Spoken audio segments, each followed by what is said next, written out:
বারবার অস্ত্র পরীক্ষা চালিয়ে আন্তর্জাতিক মহলের উদ্বেগ বা নিন্দাকে উপেক্ষা করে নিজের অবস্থানে অনড় রয়েছে উত্তর কোরিয়া।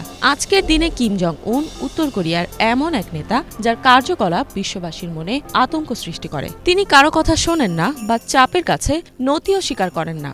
এবার উত্তর কোরিয়াকে পরমাণু অস্ত্রধারী রাষ্ট্র হিসেবে মেনে নিতে হবে বলে যুক্তরাষ্ট্রকে স্পষ্টভাবে জানিয়ে দিয়েছে দেশটি। এর আগে হোয়াইট হাউসের এক কর্মকর্তা দক্ষিণ কোরিয়ার ইয়নহাপ নিউজ এজেন্সিকে বলেছিলেন, ট্রাম্প আবারও উত্তর কোরিয়াকে নিরস্ত্রীকরণের উদ্দেশ্যে কিম জং উনের সঙ্গে আলোচনায় আগ্রহী রয়েছেন। গত মাসে হোয়াইট হাউসের প্রেস সেক্রেটারি ক্যারোলাইন লেভিট জানান, ট্রাম্প 2018 সালের সিঙ্গাপুরের সম্মেলনটির পর পুনরায় আলোচনাকে এগিয়ে নিতে চান। যুক্তরাষ্ট্রের এমন বক্তব্যের পরই উত্তর কোরিয়া থেকে এমন প্রতিক্রিয়া এসেছে।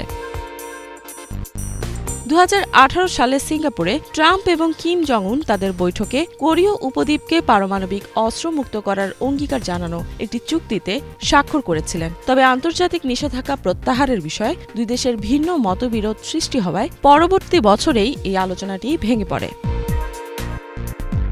উত্তর কোরিয়ার রাষ্ট্রীয় সংবাদ মাধ্যম KCNA এর তথ্য মতে এবার উত্তর কোরিয়া যুক্তরাষ্ট্রকে সাফ জানিয়ে দিয়েছে, ট্রাম্পের সাথে আগের সব শীর্ষ বৈঠকগুলোর পর এখন বাস্তবতা অনেকটাই পাল্টে গেছে।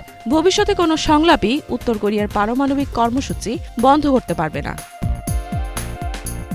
উত্তর কোরিয়ার এমন বিবৃতি নিয়ে প্রশ্ন করা হলে হোয়াইট হাউসের এক কর্মকর্তা জানান, ট্রাম্প এখনও তার প্রথম মেয়াদে কিম জং উনের সঙ্গে অনুষ্ঠিত 3টি শীর্ষ বৈঠকে যে উদ্দেশ্যে কাজ শুরু করেছিলেন সেই উদ্দেশ্য পূরণের প্রতি তিনি এখনও অঙ্গীকারাবদ্ধ। তবে উত্তর কোরিয়ার সর্বোচ্চ নেতা কিম জং উনের বোন কিম ইয়ো জং হুঁশিয়ারি দিয়ে বলেছেন, যুক্তরাষ্ট্র যদি নিরস্ত্রীকরণ নিয়ে কোনো আলোচনা করার চেষ্টা করে তাহলে উত্তর কোরিয়া সেটিকে এক প্রকার উপহাস হিসেবে গ্রহণ করবে। কোরিয়ান সেন্ট্রাল নিউজ এজেন্সি KCNA-তে প্রকাশিত এক বিবৃতিতে কিম ইয়ো জং বলেন, উত্তর কোরিয়ার পারমাণবিক সক্ষমতা ও বর্তমান ভূরাজনৈতিক পরিস্থিতি যে অনেকটাই বদলে গেছে তা মেনে নেওয়া উচিত। এটি ভবিষ্যতে যে কোনো ধরনের আলোচনা শুরুর জন্য একটি গুরুত্বপূর্ণ শর্ত হিসেবে বিবেচিত হওয়া প্রয়োজন। তিনি জানান, Democratic People's Republic of Korea একটি শক্তিশালী পারমাণবিক প্রতিরক্ষা ব্যবস্থা গড়ে তুলেছে এবং জনগণের সর্বসম্মত ইচ্ছার প্রতিফলন হিসেবে প্রণীত সর্বোচ্চ আইনের মাধ্যমে পারমাণবিক অস্ত্রশস্ত্রধারী রাষ্ট্র হিসেবে প্রতিষ্ঠিত হয়েছে। তাই এই অবস্থান প্রত্যাখ্যান করার যে কোনো চেষ্টা সম্পূর্ণভাবে খারিজ করা হবে। কিম ইয়ো জং আরও জানান, যুক্তরাষ্ট্র এবং উত্তর কোরিয়ার বিরোধ কারো জন্যই লাভজনক নয়। তাই ওয়াশিংটনের উচিত নতুন চিন্তার সঙ্গে যোগাযোগের নতুন উপায় খুঁজে বের করা।